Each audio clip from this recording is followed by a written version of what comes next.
All right, so we've got a good question this week. What do we got? So one of our community members wrote, I came from a home where my parents yelled and labeled me and my siblings as bad. Now when I get overwhelmed, I find myself yelling at my kids too. And I fear they'll remember me like I remember my parents. How can I stop myself from yelling?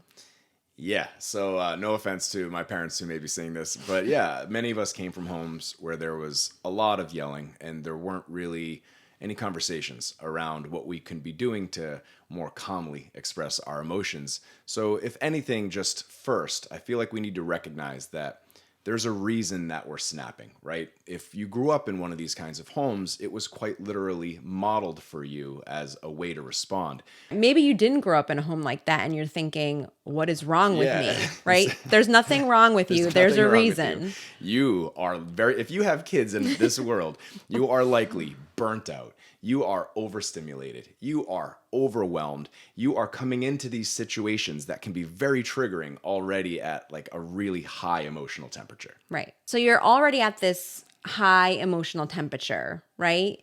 And our kids are coming in and possibly doing things that when we used to do them were considered bad. Yeah.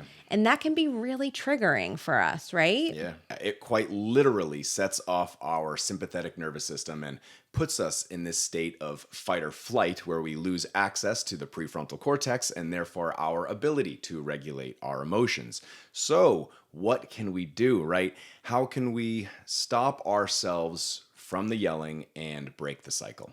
Right. So I think there are two ways to answer this question. One would be, how do we respond reactively? So in the moment. And then there's the proactive piece. What can we do ahead of time to make these sort of like events less likely? Yeah. All right. So the first one, reactively. We talk a lot about the physiological side. Do you Sure want to, do. this is your favorite. Yes, it break is. it down And for so us? we learned this from Dr. Andrew Huberman and seems to be like the fastest way to find your calm when you feel it slipping away. It's breath work. Sorry for all those that are sick of breath work, but this one's quick and it's easy. It starts by emptying out your lungs. Big breath in through your nose. Squeeze in more air. And then slowly out through the mouth. I swear, every time I do it, I feel it instantly. The physiological sigh quite literally starts activating your parasympathetic nervous system, helping shift you more into that calm state. So it's helping you access your calm in the moment through this biological pathway. But we can also find our calm through a cognitive pathway, right? Right. So that might look like a reframe. Yeah. We're really big on mantras here. So we thought of a mantra ahead of time that might be helpful for parents who find themselves in the same situation as the person asking this question. Let's hear it. So saying something to yourself like, I was yelled at when I did this as a child, but what I was doing didn't deserve that reaction. I'm going to choose to parent differently. Yes. Nothing against your parents, but we now know better.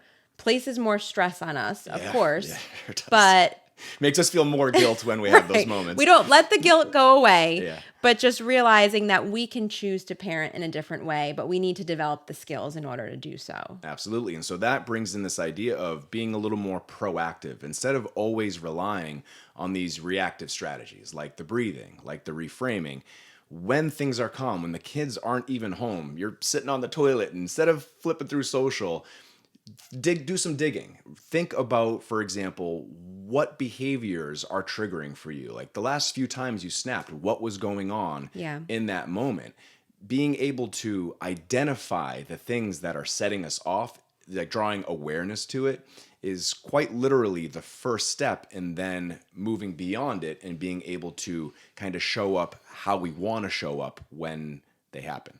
Right. So practice makes things easier in the does. moment. We need to all just realize and accept the fact that we're going to snap. Yeah.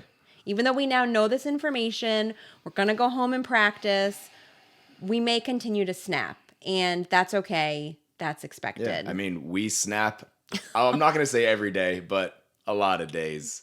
But, every time we do, it's an opportunity to practice the skill. Yeah. And As parents, as humans, we just need to give ourselves grace, just as we would if we were learning any other new skill. Because let's be honest, this is new to a lot of us. Sure is.